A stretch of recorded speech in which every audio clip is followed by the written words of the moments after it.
EDI, or equity, diversity, and inclusion, is at the heart of what I like to do, and the heart of it underpins my own personal narrative.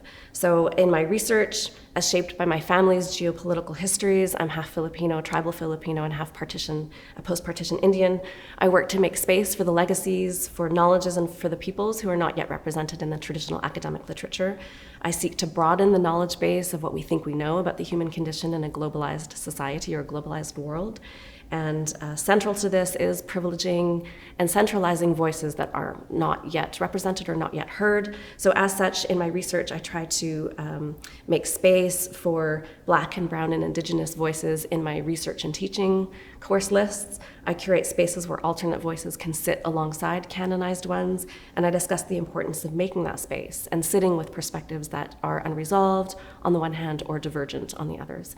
So I reach out to mentor racialized students or students who are navigating the university environment for the first time, and I hire RAs, or research assistants, to build capacity and not just contribute to a prescribed research output. And I try to create culturally relevant learning objectives for everybody in the teaching and learning space. So I'm also mindful of students who may be resistant or who may be hearing anti-racist discourse for the first time. And I try to make sure that we have the opportunity to understand why we're in this space grappling with these issues together.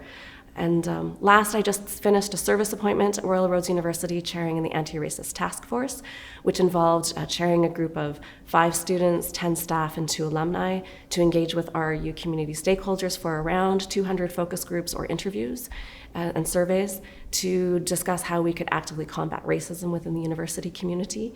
And that culminated in the co-authoring of a now public anti-racism action plan with 23 calls to action and 122 recommendations, some aspirational, but a very engaged group of stakeholders to look at how we can re-envision the higher education environment at Royal Roads to enable reciprocity, to facilitate respectful teaching and learning relationships within our community. And I'm proud of that work and the efforts that that represents.